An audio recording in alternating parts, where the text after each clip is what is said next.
এ নিয়ে বিস্তারিত জানাতে বরিশাল নগরীর বেলস পার্ক ময়দানে আছেন রিপোর্টার মেহেদী হাসান বাপি। সরাসরি যাচ্ছি তার কাছে।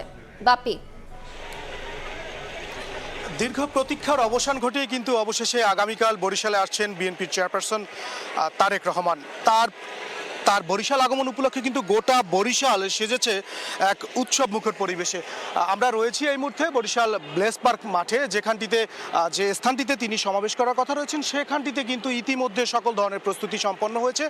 আমরা এখানকার নেতাকর্মীদের সাথে কথা বলেছিলাম, তারা যেমনটা বলছেন তার এই আগমনকে ঘিরে কিন্তু তারা আরও বেশ কিছুদিন আগে থেকেই কিন্তু তারা প্রস্তুতি নিয়েছিল এবং সেই প্রস্তুতি কিন্তু শেষ হয়েছে এবং যতটুকু ছোট ছোট কাজ বাকি রয়েছে সেগুলো কিন্তু সন্ধ্যার আগেই শেষ হয়ে যাওয়ার কথা রয়েছে।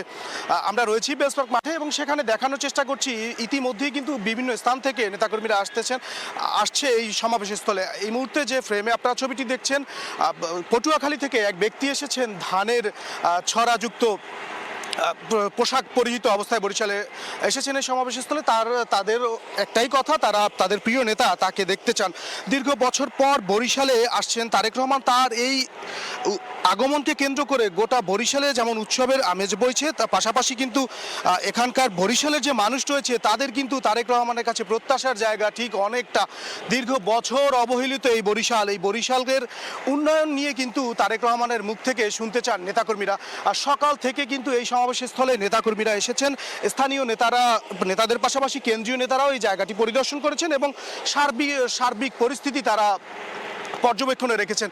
এমনটাই আমরা কিন্তু এখানকার যারা নেতাকর্মী রয়েছেন তাদের মাধ্যমে জানতে পেরেছিলাম।